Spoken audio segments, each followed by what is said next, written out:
Hi everyone, it's Elisha here at the Cazenovia Public Library with this week's Hygge from Homecraft. We are focusing on string art this week. String art can be easy, it can be fun, it can also be very complicated and a great way to express your creativity. A quick Google search online will show that really the possibilities are endless when it comes to color and design and even purpose. You can spell out words with it. You can also, I've seen people make vases and put some artificial flowers for a nice piece of wall art. So our kit's gonna start off simple for us beginners, myself included. And in your kit, you will receive a plain piece of wood. You'll receive a little envelope with about 30 nails. They're 1.25 inches in white. Some embroidery floss. And you're gonna receive 2 patterns. One's gonna be a heart and one's gonna be a house. Very simple shapes to start off with, but again, feel free to express creativity and no hurt feelings if you choose not to use those too. You will need a few things from home. You are going to need, some scissors. You're going to need some tape. You are going to need a hammer. And in order to help with the sound, because this craft can be quite loud with a hammer, you might want a tea towel to put underneath your board and help to muffle some of the sounds and the loud noise. All right, let's get started.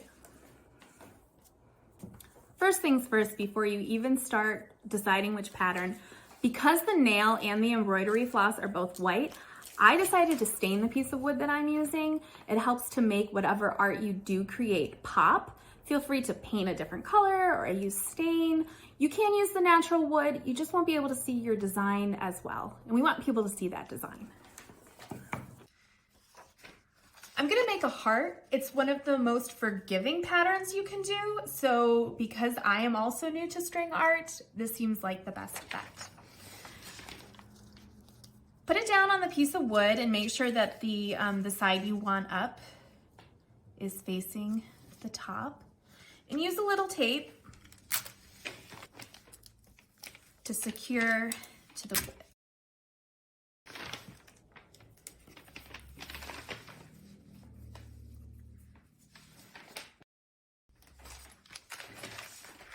Simple as that, you're ready to start nailing it.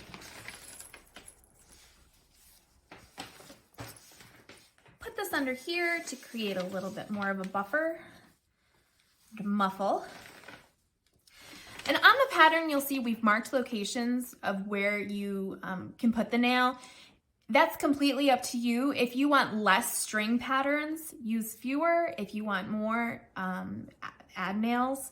Will caution about it being too close together. You want to make sure you can string the string through it.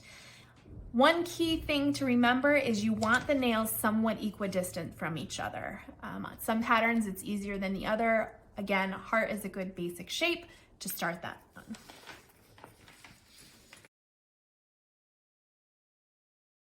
Feel free to use pliers and you can hold the nail in place while you hammer it. That way your fingers are safe from accidentally hitting it.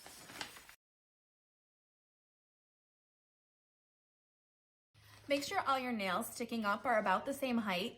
If you aren't careful, they'll also start leaning in and out. Just make sure that the nails are pretty much as straight as you can.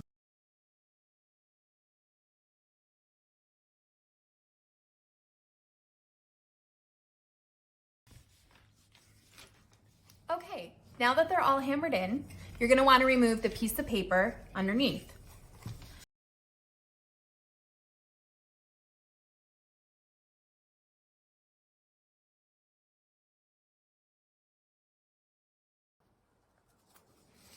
You'll notice that there's probably some paper stuck underneath the nail where you nailed it in. If you get some pliers or if you have some tweezers, you can easily just pull it out from there. And a little bit of paper, it won't hurt it. Okay, now that you have all the paper off, the nails are nailed in, you're ready to start stringing your art. So to start, you're gonna make a knot on your finger. And you're gonna slip it over one of the nails to secure it. Make sure it's far enough down on the nail, that way that you're able to still loop string on top of it.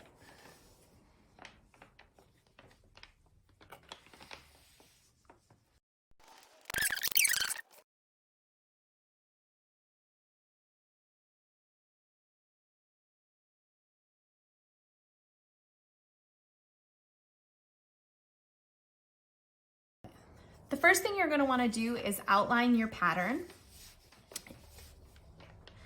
And just do that, just go to the next one and wrap it around.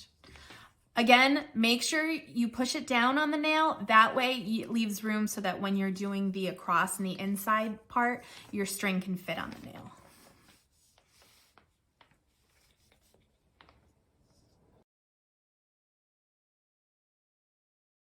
Make sure that the floss is snug, but not too tight. If the nails aren't tight in the wood, you can actually pull out the nail or make them lean. Keep checking as you go along to make sure that you're leaving space for more runs. Okay, when you get back to the place that you started, we're gonna go back around the heart, but this way in the opposite direction so that there's floss on the inside also outlining it. If you prefer not to have that inner outline, feel free to start filling in the middle. If you choose to do that after you've done the middle, there's enough floss left over, you can do that. You can do that then. Again, make sure that you're gonna leave enough space at the top of the nail for the floss that you string in between. Okay, so we're back where we started. You'll see that we have that double line now. And now you can choose to either be systematic and make patterns or just do it, as erratic as you want and create your own lines. I'm going to do it a little bit more in a pattern.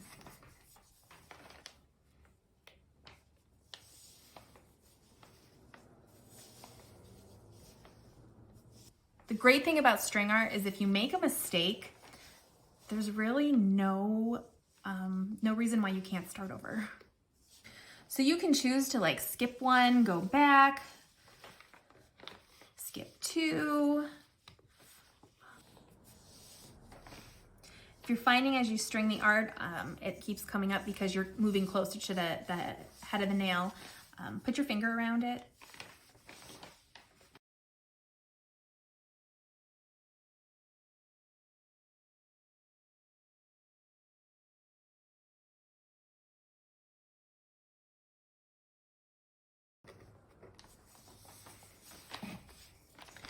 When you've reached the end, you can give it a couple twists around that final nail.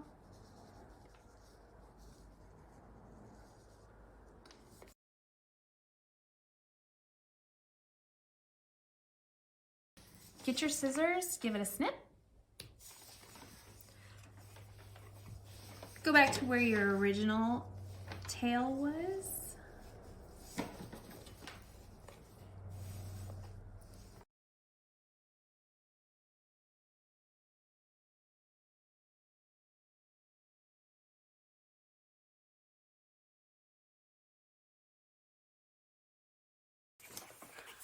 And there you go. All set, just with a little wood, a little hardware, and a little embroidery floss, you've created art. You might want to tack a little bracket on the back so you can hang it on your wall at home and all your visitors can be impressed. If you are impressed with what you've created, shoot us a picture, shoot us an email, and we'd love to see what you were able to create this winter while you were staying safe at home. See you next time we're at the library. Bye.